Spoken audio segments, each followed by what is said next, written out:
నమస్తే, welcome to I dream. మా పేరు వలి. ప్రస్తుతం లైవ్ కాల్ లో జాయిన్ అయ్యారు రిటైర్డ్ లెఫ్టినెంట్ జనరల్ రావు కమ్ముల గారు. సార్తో మాట్లాడదాం. సార్ నమస్కారం. నమస్కారం.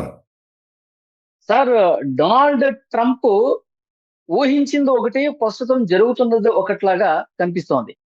నాటో దేశాలు కూడా ఆయన నిర్ణయాన్ని వ్యతిరేకిస్తున్నటువంటి పరిస్థితి ఉంది. హర్ముజ్ జలసంధి దగ్గర అందరూ రండి, మనం యుద్ధం చేద్దాం, ఆ రూట్ ని క్లియర్ చేద్దాం అని చెప్పి పిలిపిస్తే ఒక్కళ్ళు కూడా సరైనటువంటి స్పందన కనబరచలా. మాకేం సంబంధం, అసలు యుద్ధం మేము స్టార్ట్ చేశామా అని రివర్స్ అవుతున్నటువంటి పరిస్థితి ఉంది.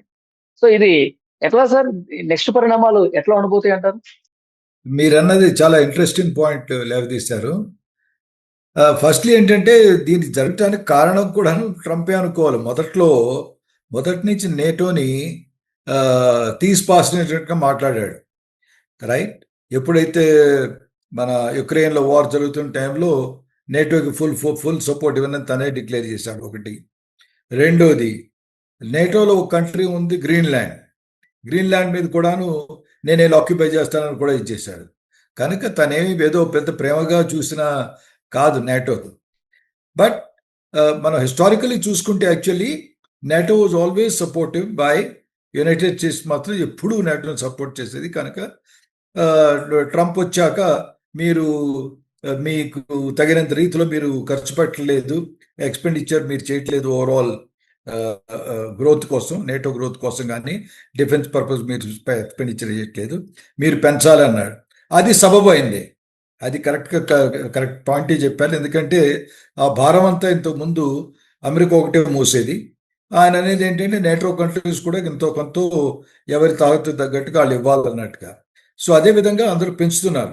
కానీ పెంచుతున్న తరుణంలో ఓవరాల్ ఏంటంటే ట్రంప్ పాలసీ కొంచెం ఇన్వర్డ్ లుకింగ్ అయిపోయింది.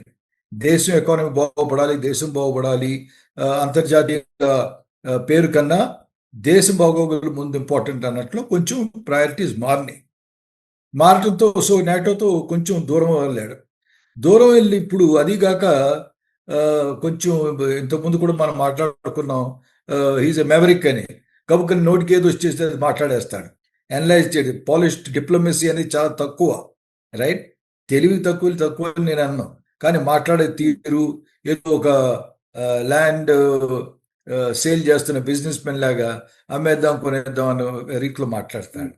సో ఇలా మాట్లాడటంలో కూడాను ఫ్రెంచ్ వాళ్ళు అవనివ్వండి, బ్రిటిష్ ప్రైమ్ మినిస్టర్ స్టామల్ అవనివ్వండి, రైట్, జర్మనీ ఛాన్సలర్ అవనివ్వండి, అందరినీ అట్లా తీసి పారేస్తుండేవాడు. ఇప్పుడు ఏం జరిగిందంటే యాక్చువల్గా ఫోర్స్ లెవెల్ తీసుకుంటే స్ట్రైట్ ఆఫ్ హార్మూజ్, నా యొక్క అనాలిసిస్లో స్ట్రైట్ ఆఫ్ హార్మూజ్లో అమెరికా కావాల్సిన ఫోర్స్ తీసుకెళ్ళగలదు, రైట్, అటాక్ చేయగలదు, రైట్. కర్గ్ ఐలాండ్ని ఏదో విధంగా స్వాధీనపరచుకుంటానికి ప్రయత్నిస్తే చాలా కష్టమైన పని, అందులో నాకు డౌట్ ఏమీ లేదు. It is not a easy, ఒక రోజు 2 రోజులు అయ్యే ఇది కాదు. ఎందుకంటే క్యాజువాలిటీస్ లేకుండా కర్గ్ ఐలాండ్ని మీద కంట్రోల్ పెట్టాలనుకుంటే, రైట్, ఖచ్చితంగా ఏంటంటే ఫోర్స్ లెవెల్స్ ఎక్కువ కావాలి. బూట్స్ ఆన్ గ్రౌండ్ అంటే మనుషులు యాక్చువల్గా వాళ్ళ కాల్బలం, యునైటెడ్ స్టేట్స్ కాల్బలం కర్గ్ ఐలాండ్లో అడుగు పెట్టాలి. దానికి తగ్గ ఫోర్సెస్ కూడా వాళ్ళ దగ్గర ఉన్నాయి ఆల్రెడీ. యుఎస్ఎస్ ట్రిపోలి అన్న ఒక షిప్ అబౌట్ 5,000 సోల్జర్స్ ఉన్నది జపాన్లో ఉంది. అందులో ఏం చేశారు, ఒక 2,500 మందిని తీసుకుని యుఎస్ ట్రిపోలిని ఆల్రెడీ ఇటు సైడ్కి తీసుకొచ్చాడు, రైట్. కానీ కర్గ్ ఐలాండ్ క్యాప్చర్ చేద్దాం అనుకున్నా, ఇలా ల్యాండ్ చేద్దాం అనుకున్నా అదంతా ఈజీ పని కాదు. క్యాజువాలిటీస్ ఎక్కువ అవుతాయి ఖచ్చితంగా. ఎందుకంటే మన స్ట్రైట్ ఆఫ్ హార్మూజ్కి ఒక సైడ్ కంప్లీట్ బోర్డర్ అంతా ఎవరిది, ఇరాన్, రైట్. సో ఇరాన్ కావాలనుకుంటే పెద్ద ఫోర్స్ లెవెల్ ఉన్నా లేకపోయినా చిన్న డిటాచ్మెంట్స్, రైట్, ఇద్దరు ముగ్గురు చొప్పున మిసైల్ లాంచర్స్తో ఆ సైడ్ అంతా, ఒక సైడ్ అంతా కూర్చుంటే కంప్లీట్ షిప్ మూవ్మెంట్ కంట్రోల్ చేయొచ్చు, రైట్. దానికి తోడు వాళ్ళు ఆల్రెడీ డిక్లేర్ చేశారు, మా దగ్గర మీరు నేవీ పోయినా సరే మా దగ్గర చిన్న బోట్లు ఉన్నాయి, ఆ చిన్న బోట్లతో కూడా మేము ఏంటిది మైన్స్ ఫ్లోట్ చేస్తాం అనేసి, రైట్. సో ఫోర్స్ లెవెల్ ఉంది, కొంచెం కష్టపడినా సరే యునైటెడ్ స్టేట్స్ చేయగలదు. కానీ ఏంటంటే ఇలాంటి తరుణంలో కొంత ఇంకా ఎక్స్ట్రా ఫోర్స్ ఉంటే ఒకటి, రెండోది ప్రపంచానికి అందరికి నచ్చచెప్పేది ఏంటి? ఆల్ రైట్, నేను లీడ్ తీసుకుంటున్నాను, నేను ఈ గ్రూప్ లీడర్గా ఒక న్యాయబద్ధంగా వెళ్తున్నాను, అందరూ నాతో జాయిన్ అవుతున్నారు అని. రైట్. సో బట్ మిగిలిన దేశాలు నాటో ఎందుకు జాయిన్ అవ్వట్లేదు అంటే బేసిక్ కారణం ఏంటి? ఆ, వాళ్ళు డైరెక్ట్గా తెచ్చుకుని క్యాజువాలిటీస్ తెచ్చుకోవటం వాళ్ళంత సుముఖంగా లేరు. అది కాక ఒక ఎయిర్ క్రాఫ్ట్ క్యారియర్ లాంటి ఏదో అప్పుడు ఫ్రాన్స్ పంపిన ఒక ఎయిర్ క్రాఫ్ట్ క్యారియర్ ఒకవేళ డ్యామేజ్ అయ్యి ఏమన్నా సింక్ అయిపోయిందంటే it's a huge loss. Right. ఆయన ఓకే. డైరెక్ట్గా ఇరాన్ వాళ్ళ మీద దెబ్బలాడి తీయలేదు కనుక ఏ విధంగా వెళ్ళి వాళ్ళు దెబ్బలు ఇరాన్ కొట్టాలి? సో వాళ్ళు ఆలోచించేది కూడా అదే కదా. యూరోపియన్ యూనియన్ కంట్రీస్ వాళ్ళు తర్జన భర్జన పడుతున్నారు. కొన్ని దేశాలు ఏమో సపోర్ట్ ఇవ్వాలంటున్నారు అమెరికాకి, కొన్ని దేశాలు సారీ కానీ అంటున్నారు. Support right. చేయనటువంటి దేశాలు ఏదైతే ఉన్నాయో వాళ్ళ మీద ఇక నేను నేను చూసుకుంటాను, నేటోకి ఇది ఎంత మాత్రం మంచిది కాదు, నేను ప్రతీకారం తీసుకుంటా స్టైల్లో మాట్లాడుతూ ఉన్నాడు డొనాల్డ్ ట్రంప్. అది ఎప్పుడు ఉందే కదండి అతను మనిషి తరహా అంత. రైట్. ఇష్టం వచ్చినప్పుడు మాట్లాడతాను.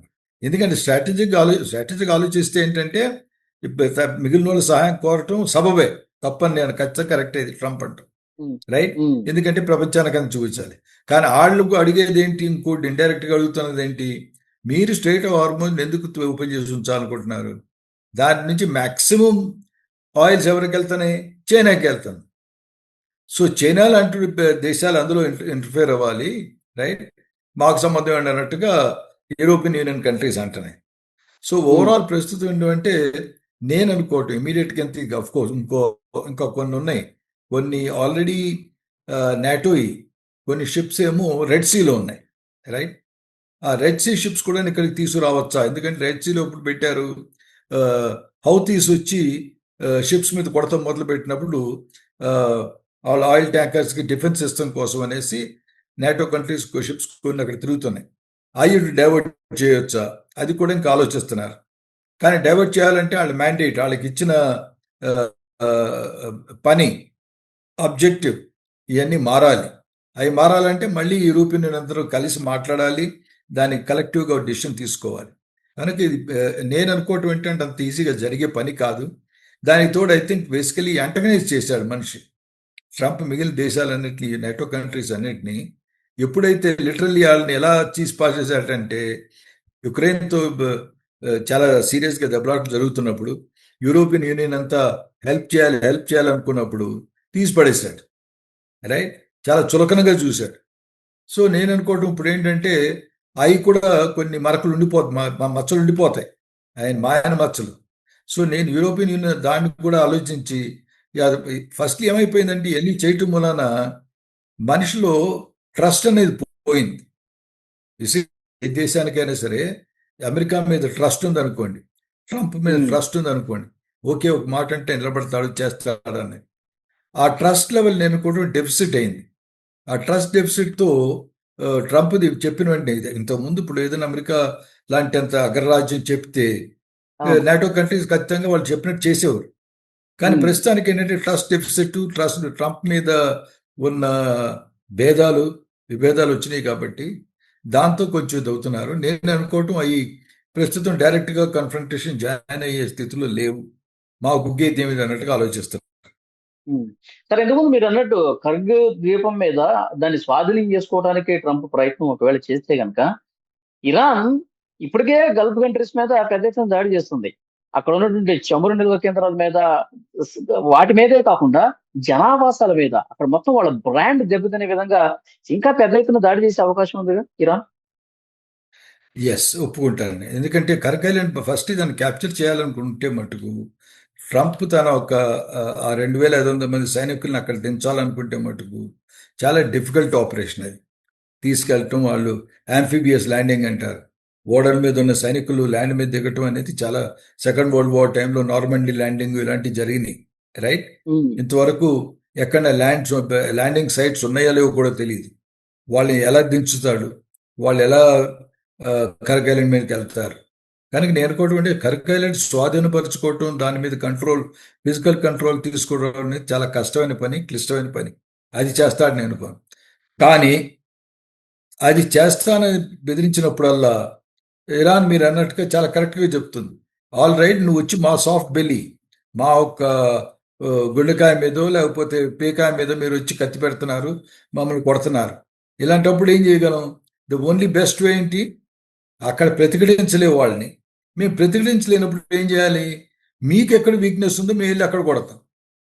సో వాళ్ళ వీక్నెస్ ఏంటి? ఓవరాల్ యుఎస్ బేసిస్ మీద కొడితే అట్లీస్ట్ గల్ఫ్ కంట్రీస్, ఎందుకంటే గల్ఫ్ కంట్రీస్ బేసికల్లీ ఏంటంటే శాంతియుతంగా ఉండే దేశాలు, డెవలప్మెంట్ కోరుతున్న దేశాలు.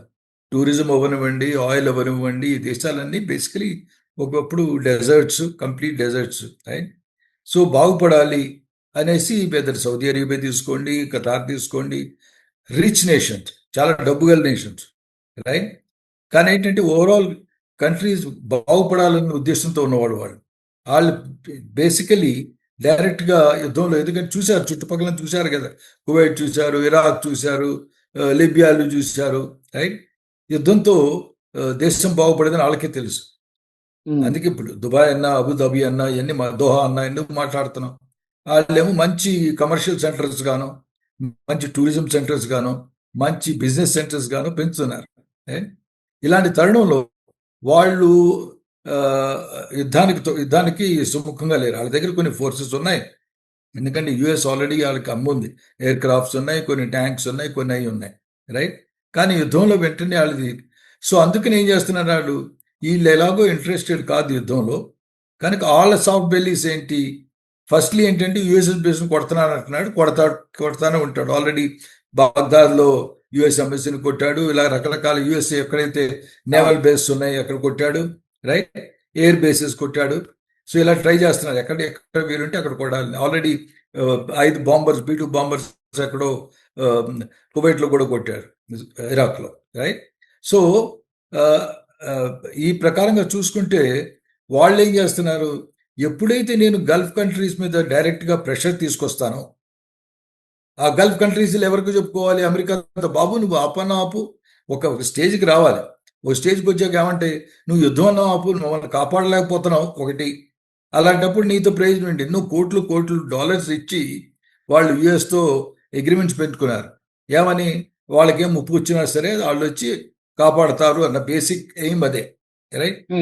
అందుకే కదా మరి బేసిస్ ఇచ్చారు వాళ్ళకేమో, ఎన్నో డాలర్స్ పే చేస్తే వాళ్ళ ట్రూప్స్ అక్కడ పెట్టారు, ఆన్ గ్రౌండ్ పెట్టుకున్నారు, ఎయిర్ డిఫెన్స్ మిసైల్స్ పెట్టుకున్నారు, ఎయిర్ డిఫెన్స్ అరేంజ్మెంట్ తీసుకున్నారు, రైట్?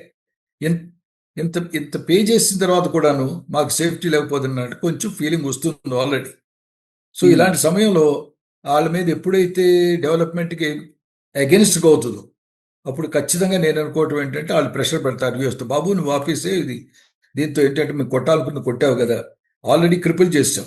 ఇరాన్ దేశం చూసుకుంటే ప్రస్తుతం ఉన్న పరిస్థితుల్లో తిరిగి మళ్ళీ వాళ్ళు కోలుకోవాలంటే అట్లీస్ట్ ఇంకొక 2 decades, ఒక 20 సంవత్సరాల తిరిగిపడుతుంది. ఫస్ట్లీ నా పర్సనల్ ఒపీనియన్ ఏంటంటే ఇరాన్ దేశాన్ని పూర్తిగా రూపుమాపలేము మనం, ఎందుకంటే ఒక కాజ్ ఉంటుంది. హమస్ అయినా సరే, హమస్ ఎక్కడ ఫినిష్ చేయగలం మనం? హమస్ అనేది ఒక ఐడియాలజీ, రైట్? సిమిలర్లీ హెజ్బుల్లాది ఒక ఐడియాలజీ, రైట్? సో వాళ్ళని ఐడియాలజీ మార్చాలంటే, కల్చరల్ చేంజ్ రావాలంటే దాన్ని మంచిగా చెప్పి వాళ్ళ ఆలోచనలో మార్పు తేవాలి. అంతేగాని వాళ్ళు ఇప్పుడు కొట్టారనుకోండి, ఇరాన్ దీంతో మారదు. దీని తర్వాత నేను అనుకోవటం ఇంకో 20 years తర్వాత మళ్ళీ తిరిగి దానికి తయారవుతానికి కూడా రెడీ అవ్వచ్చు, right? History is very clear in that. So basically ఏంటంటే ఇప్పుడు డే 1 February 28కి ఎప్పుడైతే ఖమేని మీద దాడి చేసి చంపారు, యుద్ధం స్టార్ట్ చేశారో అప్పటి నుంచి ఈ రోజు వరకు ఇప్పుడు 17 రోజులు అవుతుంది సార్. ఈ రోజుకి అప్పుడు ట్రంప్ లో వచ్చినటువంటి మార్పు ఏందంటారు? ఆయన ఏమనుకుని స్టార్ట్ చేశారు? ఇప్పుడు ఆయన ఆలోచన విధానం ఏమై ఉండొచ్చు అని మీరు అనుకుంటున్నారు? నేను అనుకుంటున్నాను ట్రంప్ ఫస్ట్ టైం కొంచెం తప్పు అంచనా వేశాడు. అతను జాయిన్ అవటమే ఏంటంటే basically Israel is the main one. Israel మొదటి నుంచి ఏదో విధంగా ఇరాన్ కంప్లీట్గా నాశనం చేయాలి, మీరు న్యూక్లియర్ పవర్ అనుకోండి, చుట్టుపక్కల వెస్ట్ ఏషియాలో ఆధిపత్యం వాళ్ళకి ఇవ్వకూడదు, సౌదీ అరేబియాకి ఇవ్వాలన్న ఇదిలో అబ్రహాం అకార్డ్స్ ఇవన్నీ బేసిక్ ప్లాన్ ముందు నుంచి ఇజ్రాయెల్ ఏమిటి, సౌదీ అరేబియాని పైకి తీసుకురావాలి, దాన్ని దించేయాలని, రైట్? కనుక వాళ్ళు క్లియర్గా ఛాన్స్ ఉన్నప్పుడు న్యూక్లియర్ చేసే ప్రదేశాలు, మ్యానుఫ్యాక్చరింగ్ యూనిట్స్, ఎన్రిచ్మెంట్ ప్లాంట్స్, తర్వాత ఇంకేమైనా పవర్ స్టేషన్స్, అయితే పెద్ద పెద్ద స్ట్రాటజిక్ టార్గెట్స్ ఉన్నాయో అవన్నీ కంప్లీట్ క్రిటిల్ చేస్తే వాళ్ళ ఎకానమీ మీద దెబ్బతీయాలి. వాళ్ళ ఆర్మ్ ఫోర్సెస్ మీద దెబ్బతీయాలి, వాళ్ళ మిసైల్స్ మీద దెబ్బతీయాలి, మిసైల్ మ్యానుఫ్యాక్చరింగ్ మీద దెబ్బతీయాలి. వాళ్ళు యుఎస్ బేసికలీ ఇందుకు జాయిన్ అయిందంటే వాళ్ళు చెప్పినట్టుగానంటే రెజిమ్ చేంజ్ చేయాలి, యురేనియం ఎన్రిచ్మెంట్ అని. అప్పుడు నేను అనుకుంటున్నాను ట్రంప్ అసెస్మెంట్ ఇరాన్ వంగిపోద్దనో తల వంగుతానను, తల ఉంచగలనను అనుకుని ఉంటాడు. అందుకే ముందేమన్నాడు అబౌట్ వీక్ 10 days అన్నాడు. దాని తర్వాత ఏమన్నాడు 4 weeks అన్నాడు, రైట్.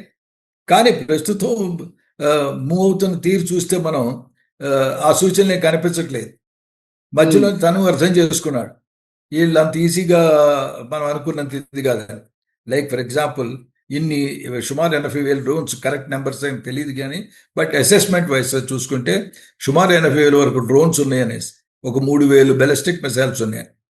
ఆ బెలిస్టిక్ మిసైల్స్ కూడాను హైపర్సోనిక్, ఎందుకంటే దానికి కూడా ప్రిపేర్ అవ్వలేదు. ఓవరాల్ మామూలు మిసైల్స్ అంటే ఐరన్ డోమ్ ఇలాంటి ఎయిర్ డిఫెన్స్ రిటాలియేట్ చేయగలుగుతున్నాయి. ఓ 10%, 50% తప్పించుకుంటున్నాయి, రైట్. సో నేను కూడా కొంతవరకు అంచనాలు ఏంటంటే వంగిపోతారు, ఇజ్రాయెల్ కూడా మనతో కలిసింది, ఓవరాల్ ఇరాన్ రెజిమ్ కూడా, ఎందుకంటే ఆయుతలో కమ్యూనియన్ ఒక 20 మందిని చంపిన వెంటనే కంప్లీట్ అక్కడ ఉన్న రాజ్యాంగం పూర్తిగా మారిపోతుంది అనుకున్నాడు. తప్పు అంచనా వేశారు. ఎందుకంటే నేను అనుకోవటం, వాళ్ళు అనుకోవటం ఏంటి, ఇంటర్నలీ లోపలే కొంచెం తిరుగుబాటుదారులు కానీ ఆయతల్లా కొమ్మని నీ ఒప్పుకోని వాళ్ళు కానీ వీళ్ళందరూ కలుస్తారనుకుని. కానీ తీరా చూస్తే దాన్ని చంపేయటంలో ఒక విధంగా దేశంలో ఐకమత్యం పెరిగిపోయింది. వాళ్ళకి అంత సుముఖంగా లేని వాళ్ళు ఇరానియన్స్ కూడా ఇప్పుడు ఏమంటున్నారు, బేసిక్గా ఏమంటున్నారంటే ఇరాన్ మీద ఆ దేశం వచ్చి కొడుతుంది కనుక వాళ్ళందరూ ఐకమత్యం పెరిగింది. సో ఇంటర్నలీ దానిలో చేంజ్, రెజిమ్ చేంజ్ అంటామే, ఆ చేంజ్ అవుతానికి మాత్రం సూచనలు కానీ లేవు అసలు, రైట్. సో ఇవన్నీ చూసి దానికి తోడు ఏంటి, ఇవన్నీ కొట్టినా సరే ఇంకా ఫైట్ చేస్తున్నాడు అనేటప్పటికి ఆఖరికి లాస్ట్ టార్గెట్ ఏంటి, ఓకే గుండెకాయ మోస్ట్ పవర్ఫుల్ కర్గ్ ఐలాండ్ అక్కడ కొడదాం. కర్గ్ ఐలాండ్ అయినా సరే కొట్టలేడు కదా, పూర్తిగా నాశనం చేశాడంటే ఎన్నో ప్రపంచానికే ప్రళయం వస్తుంది. ఆయిల్ రిఫైనరీస్ ఇవన్నీ ఇక్కడ కొట్టాడంటే దానికి తోడు ఏంటి, కంకరెంట్ గా సైమల్టేనియస్ గా ఏం చేస్తారు, ఇరాన్ కూడా తిరిగి అన్ని ఆయిల్. సో ఈ ఆయిల్ రిఫైనరీస్ ఒకటే కాదు, ఆయిల్ పైప్ లైన్స్ ఒకటే కాదు, ఇరానే కాదు, ఇరాన్ ఒక పవర్ఫుల్ దీని మూలాన Saudi Arabia, ఖతారు, Bahrain, complete west Asia, దాంతో ప్రపంచ ప్రళయం ఏర్పడదు. అప్పుడు ఏమంటారు, కంప్లీట్ ప్రపంచం అంతా బట్టి ఇంటి మీద వెంటబడదు. ఏమిటి అని అనవసరంగా ఏదో పెద్ద చేసేస్తాను పీకేస్తాను మొదలుపెట్టావు, తీరా చూస్తే ఏముంది మా అందరి మీద పడింది, నువ్వేమో శుభ్రంగా ఉన్నావు, రైట్. ప్రపంచం మొత్తం కూడా అనుకోవటం ఏర్పడుతుంది, ఎక్కడ సరిగా దొరకని పరిస్థితి ఉంటుంది సార్ అంత జరిగితే కనుక. దానికి తోటి ఏముంది, ఇండైరెక్ట్ గా ఇప్పుడు ఎప్పుడైతే ప్రెషర్ వచ్చిందో రష్యన్ ఆయిల్ కొనటం మొదలు పెడతారు. రష్యా ఏంటి, ఆడ ఆయిల్ ప్రైసెస్ తను పెంచుతాడు, రైట్. తను పెంచాము, తను కావాల్సింది అక్కడ పప్పు దొరకట్లేదు, ఇక్కడ పప్పు దొరుకుతున్నప్పటికీ మీడేమో 10 రూపాయలు 20 రూపాయలు చేస్తారు, అలా సాగిపోయింది. సో రష్యా ఏం చేస్తుంది, మాక్సిమం అది ఎంత డబ్బు కలెక్ట్ చేసుకోగలడు, ఎందుకంటే ఆడికి యుక్రెయిన్తో ఫైట్ చేస్తున్నాడు. సో ఇది ఎలా అయిందంటే your caught up in a very tricky situation, right. So ప్రస్తుతం నేను అనుకోవటం ఏంటంటే ట్రంప్ వాళ్ళ సలహాదారులు కూడా ఆలోచించేది నేను అనుకోవటం, ఏదో విధంగా తలవంపులు రాకుండా దర్జాగా కొట్టాం, మాకు కావాల్సిన పని అయిపోయింది. అందుకే ఈ మధ్య డైలాగ్స్ కూడా ఇస్తున్నాడు కదా, మేము అనుకున్న టార్గెట్స్ అచీవ్ అయిపోయినాయి, డిస్ట్రాయ్ అయిపోయింది, 90% బెలిస్టిక్ మిసైల్స్ పోయినాయి, 95% డ్రోన్స్, ఏదో లెక్క. మామూలు మిలిటరీ అనలిస్ట్ అలాంటి వాళ్ళు కూర్చున్నా సరే ఎన్ని మిసైల్స్ ఫైర్ చేశారు అవన్నీ అంత 90% ఖర్చుకి 90%, 10%, 15% మిగిలి ఉంటే ఇంకా ఎలా యుద్ధం చేయగలుగుతున్నాడు. తర్వాత వాళ్ళు ఎక్కడెక్కడ దాచారో ఎక్కడ తెలుసుకి, దానికి తోడు మ్యానుఫ్యాక్చరింగ్ కూడా మొదలుపెట్టి ఉండొచ్చు, స్లో మ్యానుఫ్యాక్చరింగ్ అవ్వచ్చు, may not be very fast. కనుక నేను అనుకోవటం కొంతవరకు తప్పు అంచనా వేసాడు. దాని తర్వాత ఇప్పుడు ఏంటి, ఆల్ రైట్ కొట్టాల్సింది కొట్టాం, అనవసరంగా ఎంతకన్నా ఎక్కువ చేస్తే ఇంటర్నల్ ప్రెషర్ అమెరికాలో కూడా పెరుగుతాయి. సో ఏదో విధంగా వితౌట్ ఫాలింగ్ ఫ్రమ్ గ్రేస్ తన మర్యాద దక్కించుకుని ఆల్ రైట్ మేము చేయాలనుకుని చేసేసాం, అందుకని వచ్చేస్తున్నాం అన్న రీతిలో. సో సంథింగ్ లైక్ ఆఫ్ఘనిస్తాన్లో ఎక్కడైతే రిట్రీట్ చేశారో, కాకపోతే అంత ఘోరంగా కాదు, కాకపోతే మేము అనుకున్న టార్గెట్స్, ఎందుకంటే బాహటంగా ఏంటంటే ఇలా డైలాగులు ఇస్తున్నాడు, మేము అనుకున్న టార్గెట్స్ కొట్టేసాం, మా పని అయిపోయింది, మిలిటరీ వాళ్ళది అయిపోయింది, వాళ్ళు తిరిగి చాలా కోలుకుంటాను, చాలా టైం పడుతుంది, అది ఇది అని చెప్పి మోస్ట్ ప్రాబ్లీ విత్డ్రా చేసుకుంటాడు. ప్రస్తుతం అయితే ఇజ్రాయెల్ మటుకు లెబనాన్ మీద ఆ, సాధిస్తుంది. సో వాళ్ళు వెరీ క్లియర్, ఇంకా ఇంకా ఎంత భూభాగం ఆక్యుపై చేసుకోగలరో లెబనాన్లో. ఆల్రెడీ సదర్న్ లెబనాన్లో ఎక్కడైతే హెజ్బుల్లో ఉన్నారో వాళ్ళని వెనక్కి దంచుకుంటున్నారు. వాళ్ళు ఏం ఆల్రెడీ గ్రౌండ్ అఫెన్స్ కూడా మొదలుపెట్టారు. ఎక్స్పాన్షన్, ఇజ్రాయెల్ బోర్డర్స్ ఇంకా ఎక్స్పాండ్ చేసుకుని లెబనాన్ దగ్గర ఎక్కడైతే జాగ్రఫికల్గా ఎక్కడైతే డిఫెన్సివ్ పొజిషన్స్ బాగుంటుందో అక్కడి వరకు ఖచ్చితంగా ఇంకా కొంత భూభాగం లెబనాన్ ఓకే. కొట్టేస్తారు. కానీ దురదృష్టం ఏంటంటే Lebanon government versus Hezbollah Hezbollah చేసే పనులు పూర్తిలో సహకరించకపోయినా Lebanese government literally controlled by Hezbollah, right? So అందుకని ఇప్పుడు లెబనాన్ కూడా చాలా కష్టమైన పరిస్థితుల్లో ఉంది గవర్నమెంట్ రోళ్ళు. ఎందుకంటే అటాక్స్ వల్ల ఎఫెక్ట్ ఎవరికి పడుతుంది? లెబనీస్ సివిలియన్ గవర్నమెంట్ సివిలియన్స్ మీద పడుతుంది. హెజ్బుల్లా కూడా చనిపోతున్నారు కనుక వాళ్ళేమో ఆపుదామని ఆలోచిస్తున్నారు. కానీ హెజ్బుల్లా దాన్ని ఆపనివ్వదు. ఎంతవరకు వీలైతే అంతవరకు హెజ్బుల్లా వీళ్ళని ప్రతిఘటిస్తుంది. రెండో అడ్వాంటేజ్ ఏంటంటే ఇరాన్ కూడా అడ్వాంటేజ్ కదా. హెజ్బుల్లా వీళ్ళని ఇజ్రాయెల్ని బిజీగా పెట్టారు. పెట్టకపోతే ఇంకా కొన్ని ఇజ్రాయెల్ ఫోర్సెస్ వెళ్ళి తిరిగి ఇరాన్ కొట్టాయి. ఆ విధంగా ఫోర్స్ లెవెల్ కూడాను రక్షించుకోగలుగుతుంది ఇరాన్. అందుకే కదా ఓకే. ఇరాన్ ఇంతకు ముందు ఏదో ఒక ఆర్టికల్ ఉంది, 7 ఫ్రంట్ స్ట్రాటజీ. ఇరాన్ ఎలా దెబ్బలాడుతుందంటే 7 ఫ్రంట్ స్ట్రాటజీ అన్నారు. 7 ఫ్రంట్ స్ట్రాటజీ ఏంటి? ఒకటేమో హెజ్బుల్లా, ఒకటేమో హమాస్, ఇంకోటేమో వాళ్ళ మిసైల్స్. ఆ లెక్కన టోటల్ 7 సైడ్ నుంచి ఫ్రంట్స్ మీద దెబ్బలాడగలం అన్న స్ట్రాటజీ మొదలు పెట్టారు. కనుక హెజ్బుల్లా ఖచ్చితంగా వాళ్ళు ఎంకరేజ్ చేస్తారు. హెజ్బుల్లా కూడాను ఇజ్రాయెల్ని బిజీ ఉంచగలుగుతుంది. యా, చూద్దాం సార్. పరిస్థితులు అయితే ఇంకా ఉద్రిక్తత కొనసాగుతుంది, ఘర్షణ కొనసాగుతూనే ఉంది. ఇప్పుడు ముగింపు పలుకుతుంది అనేది కూడా ఇంకా కరెక్ట్. కాలం మీరు సమాధానం చెప్పాలి. అన్నట్టుగా కరెక్ట్గా చెప్పారు మీరు అన్నట్టుగా మనం ఇమీడియట్గా క్లియర్ కట్ ఇంకా తెలవట్లేదు. కాకపోతే ఏంటంటే యుద్ధం ఆగే సూచనలు ఉన్నాయి నేను అనుకోవటం. ఎందుకంటే ఇలా ఇలా కొనసాగించలేము. జరగవచ్చు, ఇంకో వారం జరగవచ్చు, 10 రోజులు జరగవచ్చు. కానీ ఏంటంటే కంప్లీట్గా క్లియర్ కట్గా అనుకున్నట్టుగా అన్కండిషనల్ సరెండర్ ఎప్పుడైతే యుఎస్ అన్నారు కదా అన్కండిషనల్ సరెండర్, ఆ సరెండర్ అయితే ఇరాన్ చెయ్యదు. అది ఇప్పుడు ఆడికి తెలిసిపోయింది. దానికి తోడు క్లియర్గా నేనే విక్టరీ, ఆడు ఓడిపోయాడు, నేనే గెలిచాను అనే సిచ్యువేషన్ కూడా వస్తాం. కష్టమైన సూచనలు ప్రస్తుతానికి కష్టమైన సూచనలు కనిపిస్తుంది. నష్టపరిహారం కూడా వీళ్ళు ఎక్స్పెక్ట్ చేస్తున్నారు కానీ వాళ్ళు ఇచ్చే పరిస్థితి కూడా లేదు. చూద్దాం సార్ నెక్స్ట్ పరిణామాలు ఎట్లుంటాయో మళ్ళీ ఒకసారి మనం మాట్లాడతాం. Thank you very much sir. Thank you Ali. Thanks. Bye.